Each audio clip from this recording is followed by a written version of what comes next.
Hi friends, welcome to the lesson. In this lesson, we are going to discuss some multiple choice questions related to reflection of light at curved surfaces.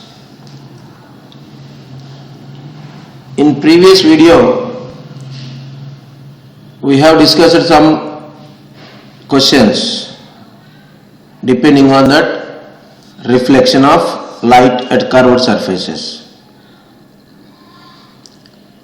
I think you are watching the video completely.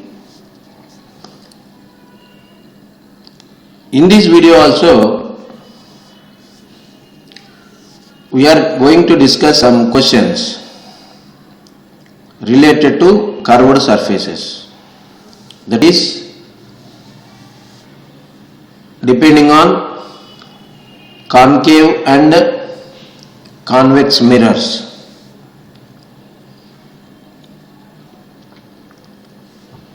Read the question carefully and try to answer the question. If there is any doubt, you simply clarify the doubt with your teacher. I hope you will enjoy the video. Let us see first question. A concave mirror formed a real image. Then the position of the screen is behind the mirror, at object's side in between focus and infinity, at object's side in between focus and pole. We can't say. Once again, you read the question carefully. A concave mirror formed a real image. Then the position of the screen is. For this question, we have to remember the object position and image position when an object is placed in various places.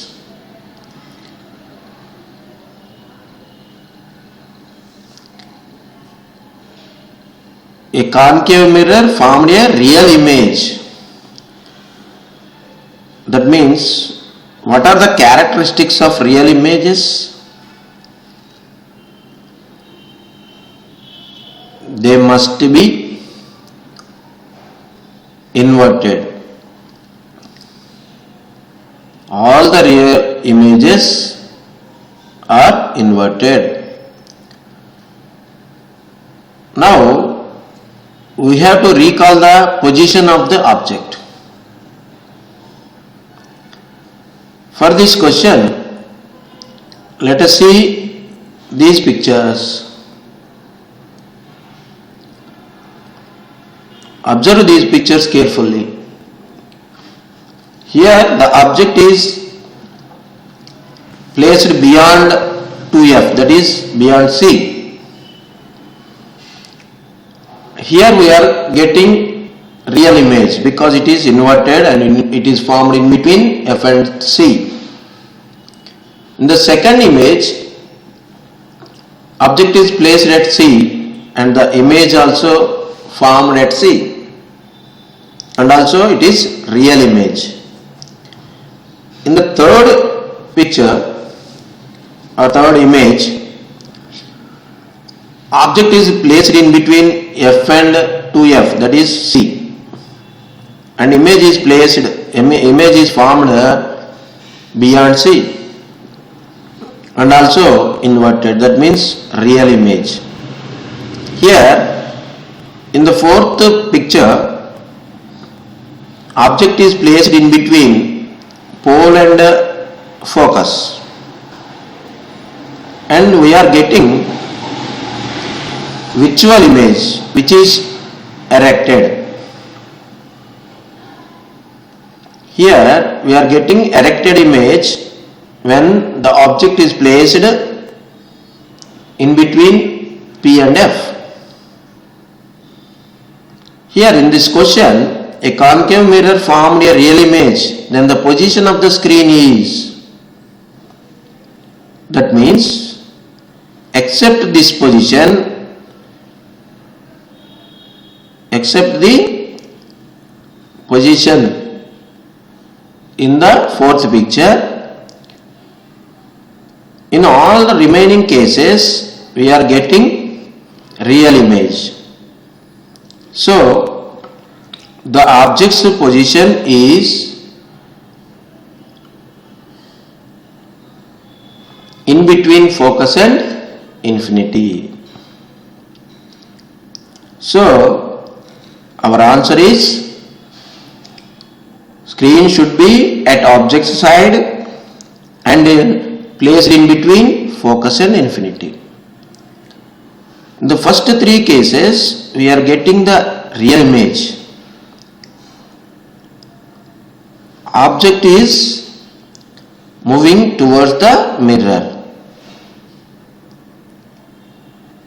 from infinity to f. For all those cases we are getting real image. So the answer is this one. Once again observe the images carefully and try to answer. మీ అందరికీ అర్థమైందనుకుంటున్నాను. మరొకసారి మన మాతృభాష అయినటువంటి తెలుగులో దీన్ని వివరంగా చూద్దాం. ఇక్కడ కాన్కేవ్ మిర్రర్ రియల్ ఇమేజ్ని ఫామ్ చేసింది. రియల్ ఇమేజ్ యొక్క లక్షణం క్యారెక్టరిస్టిక్ ఏంటయ్యా అంటే తప్పనిసరిగా ఇన్వర్టెడ్ తలక్రిందులుగా ఉంటుంది. ఈ 4 ఇమేజెస్లో మనం చూసినట్లయితే ఈ 4th దాంట్లో విర్చువల్ ఇమేజ్ ఎందుకు ఎరెక్టెడ్గా ఉంది ఇది ఇక్కడ. మిగిలిన అన్నిటిలో రియల్ ఇమేజ్ ఫామ్ అయింది. అంటే ఆబ్జెక్టు ఇన్ఫినిటీ నుంచి ఎఫ్ దగ్గరికి జరుగుతుంది చూడండి. సికి beyond C, at C, in between F and C. ఈ 3 కేసెస్లో కూడా మనకి రియల్ ఇమేజ్ ఫామ్ అయింది. కాబట్టి స్క్రీన్ ఎక్కడ ఉంటుంది అంటే ఎఫ్కి ఇన్ఫినిటీకి మధ్యలో స్క్రీన్ ఉంచబడుతుంది. ఈ విర్చువల్ ఇమేజ్కి స్క్రీన్ అవసరం లేదు. ఎందుకు? అది virtual image. We cannot catch it on the screen. Real images మాత్రమే స్క్రీన్ మీద మనము క్యాచ్ చేయవచ్చు. So the answer is at object's side in between focus and infinity. Let us see another question. Mirror used by a dentist. Mirror used by a dentist. అంటే dentist use చేసే mirror ఏమిటి? Plane మిర్రరా, convex మిర్రరా, concave మిర్రరా, a mirror అయినా ఏం లేదా? Dentist use చేయాలి అంటే మన టీత్ని పెద్దగా చూడాలి. ఎప్పుడు మనకి పెద్ద ఇమేజ్ ఫామ్ అవుతుంది? ఇక్కడ డెంటిస్ట్ మన టీత్ని చక్కగా చూడాలి అంటే మన పళ్ళు పెద్దగా కనపడితే చాలా సులభంగా చూడగలుగుతాడు. అంటే ఏ మిర్రర్లో మనకు పెద్ద ప్రతిబింబం ఏర్పడుతుందో, అంటే ఎన్లార్జ్డ్ ఇమేజ్ ఏ మిర్రర్ ఇస్తుందో గుర్తు తెచ్చుకోవాలి. మనకు తెలిసి కాన్వెక్స్ మిర్రర్ ఎప్పుడూ కూడా డిమినిష్డే అని చదువుకున్నాం. ఇక ప్లేన్ మిర్రర్లో సేమ్ సైజు ఇమేజ్ ఫామ్ అవుతుంది. మరి కాన్కేవ్ మిర్రరు 6 పొజిషన్స్లో ఆబ్జెక్ట్స్ని గురించి మనం నేర్చుకున్నాం. కాన్కేవ్ మిర్రర్కి సంబంధించి ఏ పొజిషన్లో ఎన్లార్జ్డ్ ఇమేజ్ ఏర్పడుతుంది అంటే మనకి ఆబ్జెక్టు ఎఫ్కి సికి మధ్యలో ఉన్నప్పుడు ఎన్లార్జ్ ఇమేజ్ ఏర్పడుతుంది, కానీ ఇన్వర్టెడ్ ఏర్పడుతుంది. ఎరెక్టెడ్గా అంటే మనకు ఎలా ఉందో అలాగే పెద్దగా ఏర్పడాలి అంటే object must be in between P and F. P and F మధ్యలో ఆబ్జెక్ట్ ఉన్నప్పుడు ఎన్లార్జ్డ్ ఇమేజ్ ఇచ్చేటటువంటి మిర్రరు ఒకే ఒకటి, అది కాన్కేవ్ మిర్రరు. కాబట్టి మనకు డెంటిస్ట్ ఉపయోగించే మిర్రరు కాన్కేవ్ మిర్రర్. ఇక్కడ చూపించినటువంటిది డెంటిస్ట్ ఉపయోగించే కాన్కేవ్ మిర్రర్. కాబట్టి ఇక్కడ ఆన్సరు కాన్కేవ్ మిర్రర్ అవుతుంది. మరొకసారి గుర్తు తెచ్చుకోండి, కాన్కేవ్ మిర్రర్లో మనకు image, enlarged image and visual image ఎప్పుడు ఫామ్ అవుతుంది అని అంటే when the object is placed between P and F. Pకి Fకి మధ్యలో ఆబ్జెక్ట్ ఉన్నట్లయితే విజువల్ అండ్ ఎన్లార్జ్డ్ ఇమేజ్ ఏర్పడుతుంది. కాబట్టి డెంటిస్ట్ అటువంటి మిర్రర్ని యూజ్ చేస్తాడు. Let us see another question. An object is placed in front of a convex mirror at 1.5 times its focal length. Then the image formed will be. క్వశ్చన్ని చక్కగా అర్థం చేసుకోవాలి. అసలు ఇక్కడ ట్విస్టింగే. ఈ ప్రశ్నని మీరు చక్కగా చదివితే కేవలం ట్విస్టింగే ఉంది. జాగ్రత్తగా చూడండి. కాన్వెక్స్ మిర్రర్, కాన్వెక్స్ మిర్రర్కి ముందు ఆబ్జెక్ట్ ఎక్కడ ఉంచినా సరే ఇమేజ్ ఎలా ఉంటుందో మీరు గుర్తు తెచ్చుకున్నట్లయితే దీనికి సమాధానం రాయొచ్చు అనమాట. ఎరెక్ట్ అండ్ విజువలా, ఇన్వర్టెడ్ అండ్ విజువలా, ఎరెక్ట్ అండ్ రియలా, ఇన్వర్టెడ్ అండ్ రియలా. మీకు ఆబ్జెక్ట్ అనేది కాన్వెక్స్ మిర్రర్కి ముందు ఎక్కడ ఉంచినా సరే, ఫోకల్ లెంత్కి 1.5 టైమ్స్ అన్నారు, అది కేవలం మనల్ని కొంచెము కన్ఫ్యూజ్ చేయడానికి మాత్రమే. కాన్వెక్స్ మిర్రర్కి ముందు ఎక్కడ ఉంచినా సరే మనకు విజువల్ అండ్ ఎరెక్ట్ ఇమేజ్ ఫామ్ అవుతుంది. అంతేకాదు డిమినిష్డ్. మనం ఇక్కడ చూసినట్లయితే చక్కగా అర్థమవుతుంది. కాన్వెక్స్ మిర్రర్కు ముందు ప్రిన్సిపల్ యాక్సిస్ పైన ఆబ్జెక్టు ఎంత డిస్టెన్స్లో ఉన్నప్పటికీ the image will be erect and visual. ఇది మర్చిపోవద్దు. ఇక్కడ ప్రశ్నలు కొంచెం అలా కన్ఫ్యూజ్ చేస్తూ ఉంటాయి. కాబట్టి మీరు ప్రశ్నల్ని క్షుణ్ణంగా చదవాలి. క్వశ్చన్ ఎప్పుడైతే చక్కగా చదువుతారో, అర్థం చేసుకుంటారో అప్పుడు సమాధానం ఈజీగా రాయగలుగుతారు. ఇక్కడ మరొక ప్రశ్నని చూద్దాం. The hollow part of these spoons act as dash mirror. ఈ స్పూన్స్లో ఉన్నటువంటి హాలో అంటే గుంటగా ఉన్న భాగము మనకు ఏ మిర్రర్లా పనిచేస్తుంది? కాన్వెక్స్ మిర్రరా, కాన్కేవ్ మిర్రరా, ప్లేన్ మిర్రరా? Can't say. జాగ్రత్తగా గమనించినట్లయితే ఆ స్పూన్స్లో మనకి ఇమేజ్ కనపడుతుంది. ఎలా ఉందో మీరు జాగ్రత్తగా అబ్జర్వ్ చేస్తే దీనికి సమాధానం చెప్పవచ్చు. హాలో పార్ట్ ఏ మిర్రర్లో ఇలా ఇమేజ్ ఫామ్ అవుతుందో మీరు గుర్తు తెచ్చుకున్నట్లయితే ఇది ఏ మిర్రర్లో చెప్పవచ్చు. మనకి హాలో పార్ట్ ఉండేటటువంటి మిర్రర్, హాలోగా ఉండేటటువంటి మిర్రర్ ఏమిటది? మనకు కాన్కేవ్ మిర్రర్. కాబట్టి ఇక్కడ స్పూన్స్లో హాలో పార్ట్ అన్నీ కూడా కాన్కేవ్ మిర్రర్లా పనిచేస్తాయి. దీనికి మీరు ఇంటి దగ్గర మీరు చక్కగా మీ ఇంట్లో ఉన్నటువంటి గరిటెల్ని అబ్జర్వ్ చేయండి, స్పూన్స్ని. వాటిలో ఇమేజ్ మీకు ఎలా కనబడుతుందో, ఎందుకు అలా కనబడుతుందో దాన్ని అర్థం చేసుకోవడానికి ప్రయత్నం చేయండి. ఇవి హాలో పార్ట్ అంతా కూడా కాన్కేవ్ మిర్రర్లా పనిచేస్తుంది. Let us see another question. The student who measured the focal length correctly is. ఇక్కడ ఒక ఇమేజ్ ఇవ్వడం జరిగింది. ఈ ఇమేజ్లో ఫోకల్ లెంత్ని మెజర్ చేశారు. మానస, ప్రణయ్, వినయ్, పావని. ఈ నలుగురిలో ఎవరు కరెక్ట్గా మెజర్ చేశారు?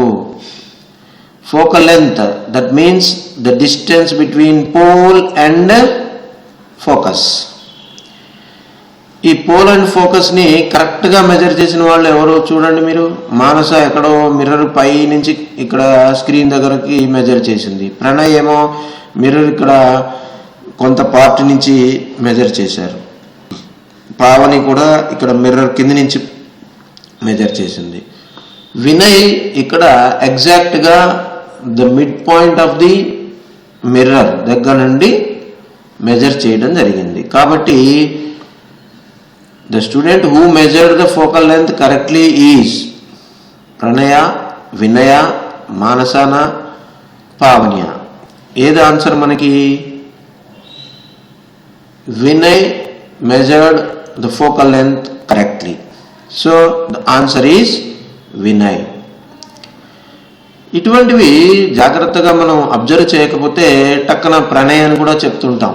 అందుకని ఇక్కడ ఈ పొజిషన్స్ చక్కగా అర్థం చేసుకున్నట్లయితే మనము సమాధానాలు సరిగ్గా రాయగలుగుతాం. Revathi finds the focal length of device X by focusing the image of a distinct object on a screen placed 20 centimeters from the device on the same side of the object. Then the device is. ప్రశ్నని అర్థం చేసుకోండి. Revathi finds the focal length. X అనే device యొక్క focal లెంత్ని కనుక్కోవడానికి ఏం చేసింది? By focusing the image of a distant object on a screen placed 20 centimeters from the device on the same side of the object. Object ఎటువైపు ఉందో అటువైపే 20 centimeters screen దగ్గర ఈ ఇమేజ్ని క్యాప్చర్ చేసిందనమాట.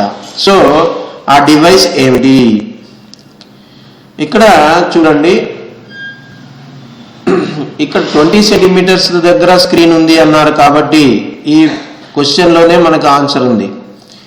కాబట్టి ఇక్కడ మనకి ఏది కరెక్ట్ ఆన్సర్ అవుతుంది? అసలు ముందు ఇది లెన్సా మిర్రరా? ఆబ్జెక్ట్ ఎటువైపు ఉందో స్క్రీన్ కూడా అటువైపే ఉంది అన్నారు కాబట్టి ఇది మిర్రర్ అవుతుంది. మిర్రర్ అయినప్పుడు మరి స్క్రీన్ ఎక్కడ ఉందంట? 20 centimeters ఉంది. కాబట్టి డిస్టెంట్ ఆబ్జెక్ట్ యొక్క ఇమేజ్ 20 centimeters ఫామ్ అయింది అని అంటే it will be the focus. కాబట్టి ఫోకస్ ఉంది అంటే the distance between mirror and screen will be focal length. కాబట్టి మన ఆన్సర్ ఏమవుతుంది అని అంటే కాన్కేవ్ మిర్రర్ అవుతుంది with focal length of 20 centimeters. ఈ డివైస్ మిర్రర్, కాన్కేవ్ మిర్రర్ మరియు దాని ఫోకల్ లెంత్ 20 centimeters అవుతుంది. కాబట్టి క్వశ్చన్ని చాలా అబ్జర్వ్ చేస్తూ మనము మల్టిపుల్ చాయిస్ని చూడాలి, లేకపోతే సరిగ్గా రాయలేమన్నమాట. ఒక్కొక్కసారి మల్టిపుల్ ఆన్సర్స్ ఉంటాయని చెప్పుకున్నాం.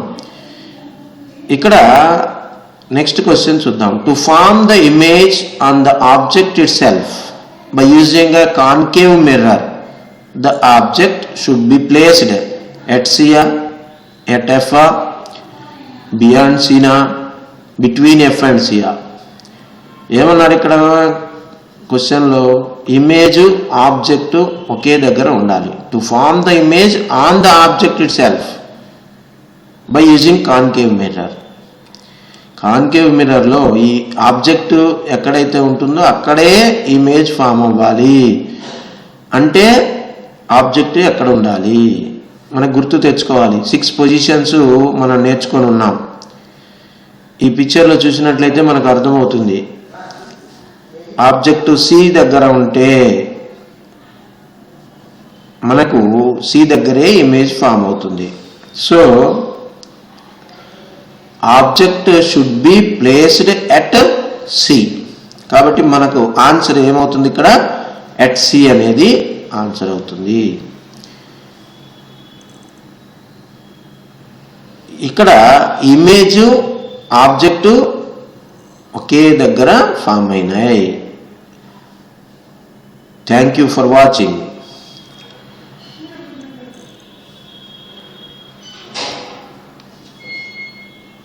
అందరూ చక్కగా ఈ వీడియోలను చూడండి.